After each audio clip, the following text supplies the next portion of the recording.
Hi everybody, and welcome to another digital piano shootout video here at Merriam Pianos. My name is Stu Harrison, and in this video we are going to be comparing Casio's PX-770 with Yamaha's DGX-660, two very popular but very different digital piano models that are virtually at the same price point. So that is why we are comparing it for you today. We hope you enjoy the review. If it's the first time to the channel, we would really appreciate if you did subscribe and hit that notification bell. You'll be kept up to date every single time we come out with a new video. So without further ado, let's dig into these two mighty digital pianos right away.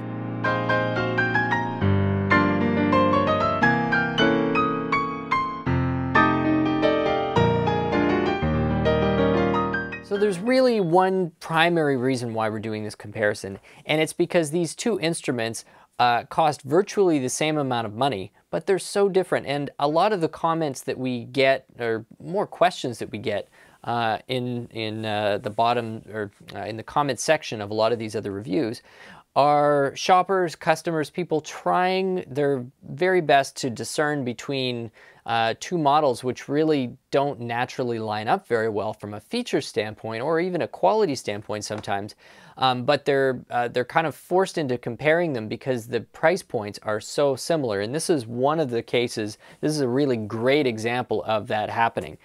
These two instruments only have a difference of $50 US in terms of their retail, but the instruments are so different. And so how do you go about assessing which one might be a better choice for you? Let's say that you are in that $800 US range for a piano, which puts probably a half a dozen on your list, and you're going to get most of them looking like this, but then you've got this kind of outlier, the DGX-660, that has all this other functionality. And so why not go with the Yamaha?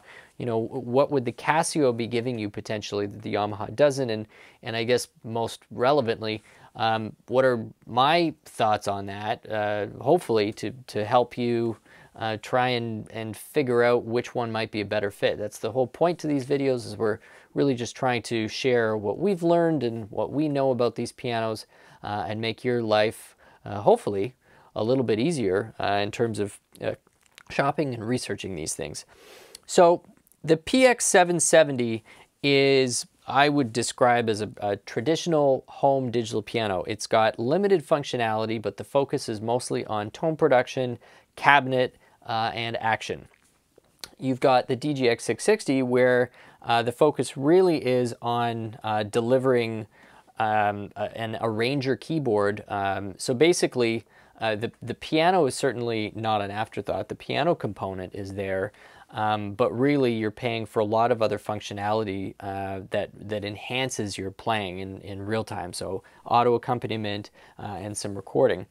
And so you would think that if they were both the same price, then why not just get more for your dollars with the Yamaha? And that's often where some of these, the analysis gets a little bit convoluted or complex. So I'm going to break down what where the strongest value points in each are, and maybe the best thing I can do is let you know what type of customer might be best suited for this, what type of customer might be best suited for that, because there is really no such thing as just coming straight out and saying that one is better than the other. They're too different to make that determination. So starting on the Casio, the PX-770,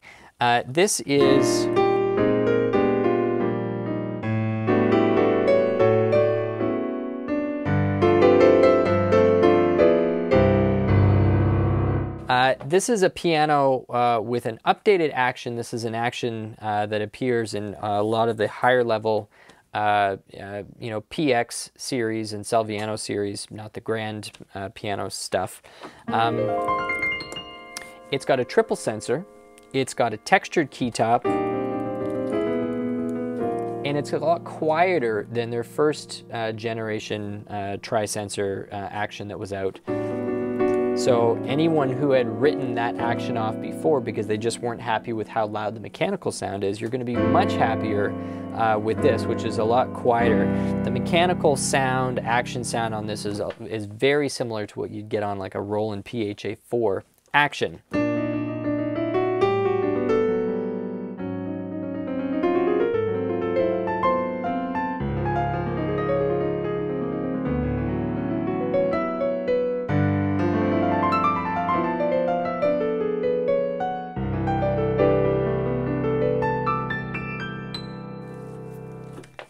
The action that you get on the Yamaha is a GHS action. That's one of Yamaha's more basic actions. It's also solid. It's weighted really well.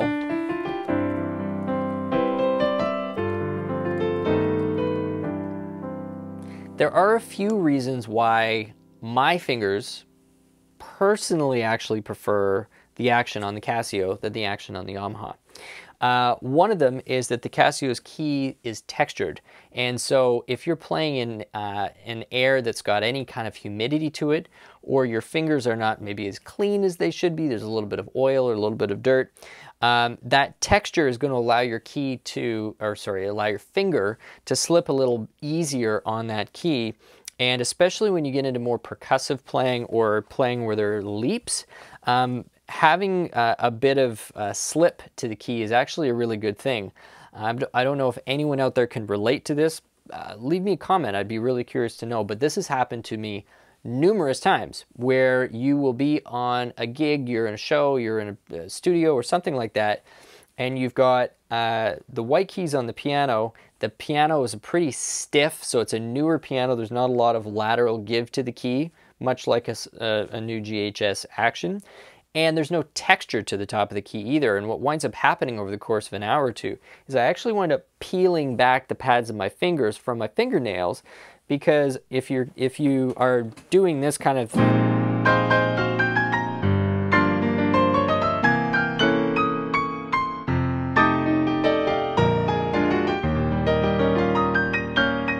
if you're doing lots of lunges and you're doing lots of leaps, you're going to be in quite a few situations where your finger lands, but the force of your arm is still kind of pushing it back, and it just gets really sticky. So this is a super practical, kind of experientially based preference that I have for any action that has a bit of texture to it versus not. And so in this case, the Casio, for me, that is a better action because of that.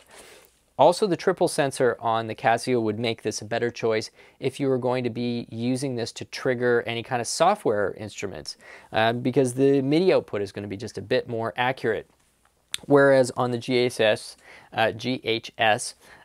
you're talking about a dual sensor, so there's the potential for it to be a little less consistent in its MIDI output.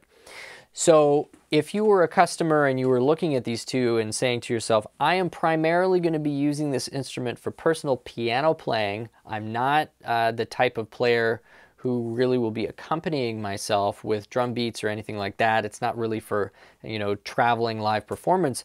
This is something I'm mostly going to be using in the home, and mostly just with piano. Maybe I'm just starting out. I would say the Casio is a more logical choice.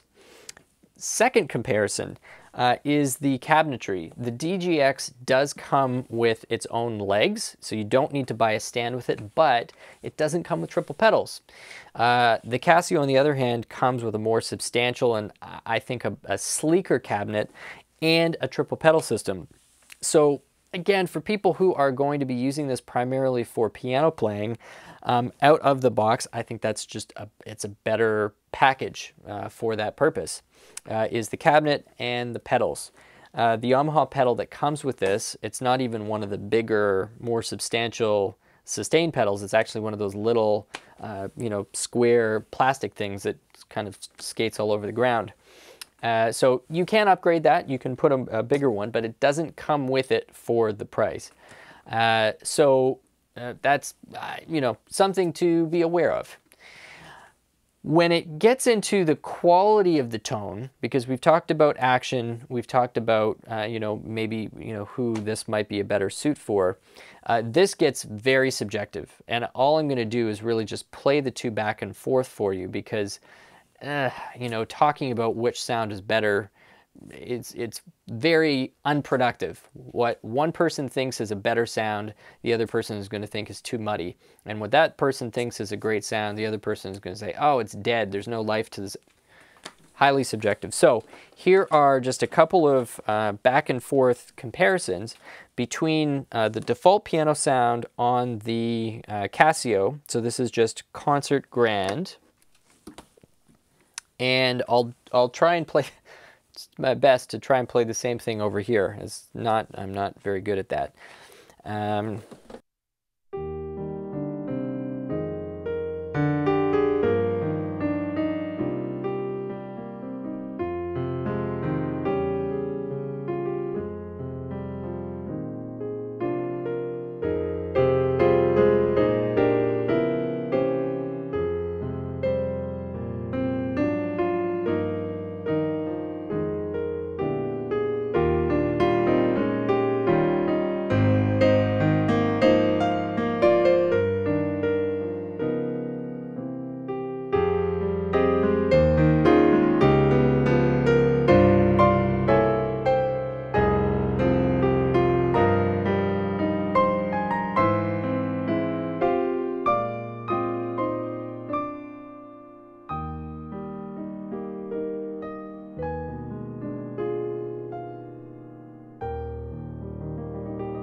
And maybe we'll just do one electric piano sound for comparison.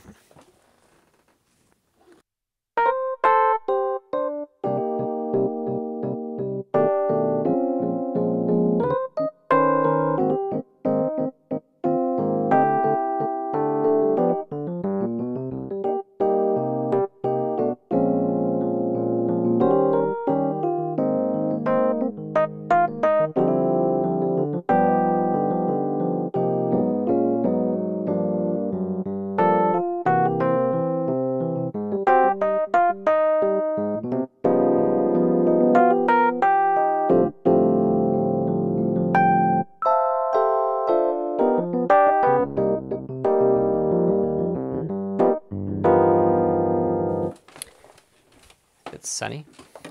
Oh, 1 second.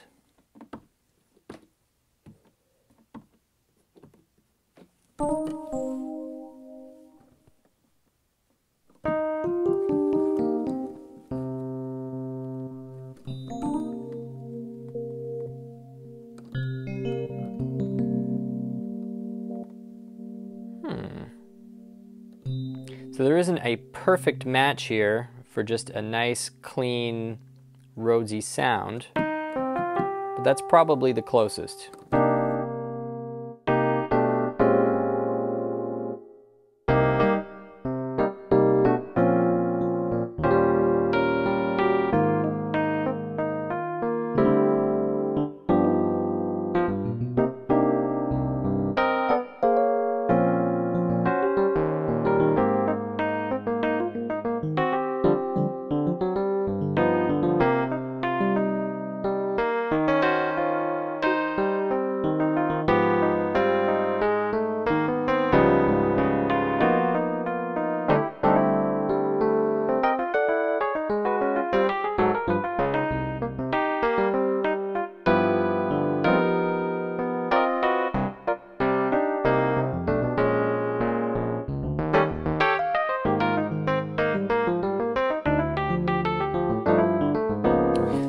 there's a quick comparison between, you know, two of probably the more commonly used sounds between them.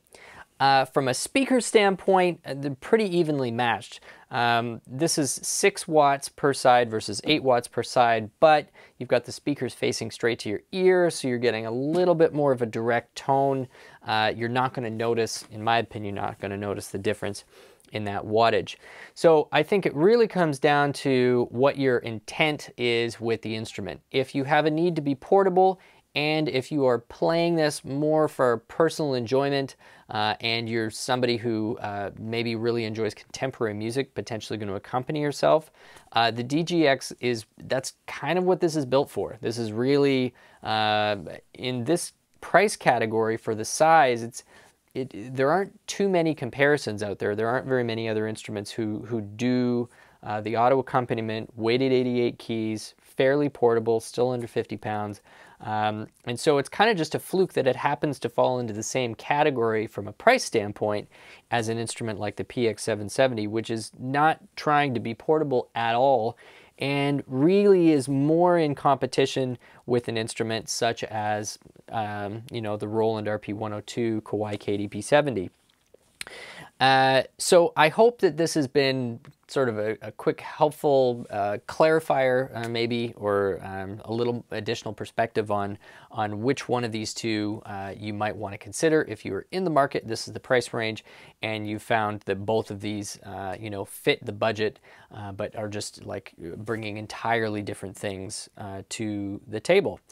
We have done individual reviews for both of these instruments as well. So if you want to find out more, certainly you can dive into the channel, do a search for the DGX-660 or the PX-770, and you will find out all about all the you know, nuts and bolts and specific features of both.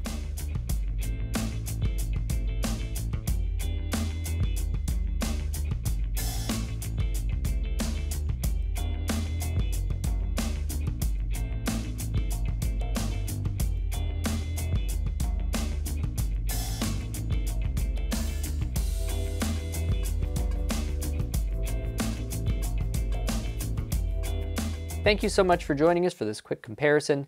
Hope you've enjoyed the video. Please let us know what you thought.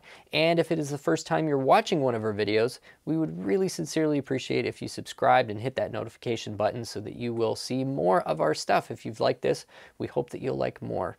Have yourself a fantastic day, and we will see you back again for more videos shortly.